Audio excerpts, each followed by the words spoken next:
Wikileaks founder Julian Assange released on bail in London just a few hours ago. Assange wanted by prosecutors to answer their questions about an alleged sexual assault in Sweden. Here's what he had to say. Well, it's great to smell fresh air of London again. First, some thank yous to all the people around the world who have had faith in me, who have supported my team while I have been away. He has lots of support and lots of critics, but did he commit a crime? With me now, senior editor of Reason magazine, Catherine Mangu-Ward, and nationally syndicated radio talk host and Fox News contributor, Leslie Marshall. Leslie, to you first. Do you think that there is a basis to charge him in American law for his dissemination of documents that he received, bearing in mind the Pentagon Papers case, bearing in mind the manner in which the Supreme Court has treated the First Amendment, bearing in mind the special protection the First Amendment gives for journalists in our society today? Well, Judge, you certainly know the Constitution and the law better than I, but I have to tell you this. I don't, when I read, and I reread it this morning knowing we talk about it today, right. The First Amendment does not say that we have freedom of the press unless we share with the world information that could bode negatively on the American people, our soldiers, diplomats, even put us in danger, etc. He is as a journalist, even though he calls himself an anarchist, he is a journalist, and the First Amendment does cover him. So with the First Amendment, no, I don't think any charges should be brought against him, even though I feel his actions were irresponsible and reprehensible. Catherine, does it appear as though the charges from Sweden are a pretext, or were a pretext, to keep him in jail for a period of time in the hopes that American prosecutors could have filed some charge so that as soon as he got out of the British jail, he'd be locked up again with the Americans wanting him? Now, that didn't happen. The reason it didn't happen, in my view, is because Leslie's has just explained the law to us. But do you see the hand of the American State Department behind all this stuff that's going on in London? Because the Swedish charges were dismissed by another prosecutor back in August when they were first filed. If the State Department's behind it, I guess we'll have to hope that Assange can find a cache of cables about it to release a little bit later on.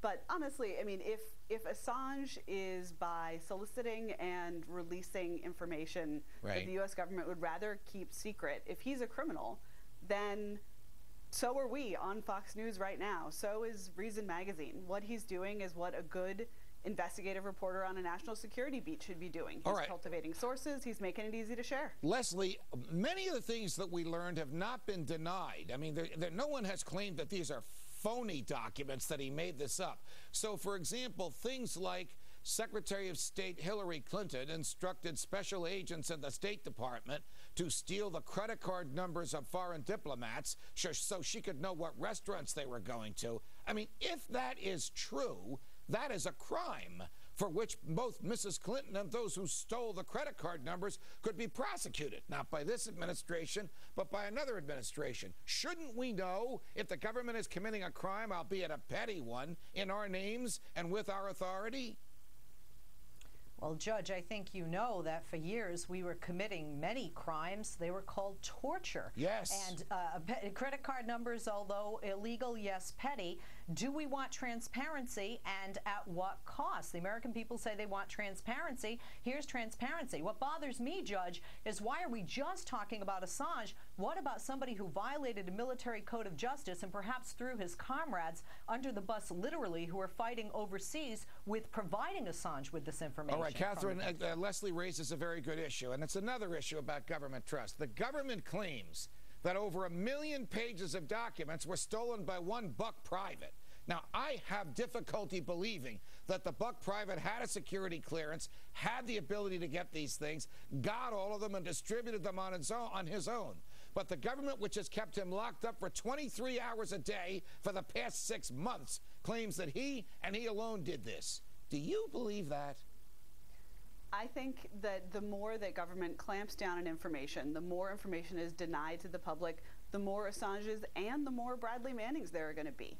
Bradley Manning may or may not have released these documents. I have no way to know. You're certainly right, Judge, that he is getting very, very harsh treatment right now. He's getting the kind of treatment that we mostly reserve for convicted murderers with discipline problems in jail. Right. But, you know, this is also, it's just hoisted on their own petards. I mean, FOIA requests were filed for a lot of the information that Assange wound up disclosing and were denied. And if those requests have been granted, I'm not sure that that Assange would be the hero, anti-hero that he is today for so many in the transparency world. Leslie, the three of us are journalists. We are opinion people. We don't just state the news down the middle. We say what we think about it.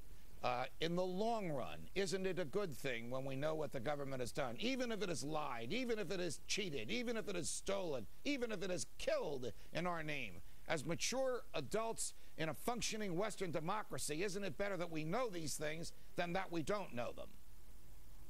Not all of it. And I would say, because honestly, as an American, as somebody who practices what I do professionally under the First Amendment, and a woman in this world, in this country, who can do that, I don't want to know the secret dealings of leaders in our country with others, especially if it's going to infringe upon the safety of our soldiers or of perhaps capturing somebody like Osama bin Laden. So I would say there's a line in the sand, and I don't want that crossed. Okay, but the other side of that line says that he can legitimately and lawfully release this because the First Amendment and the Supreme Court have said so. Guys, thanks very much for joining us.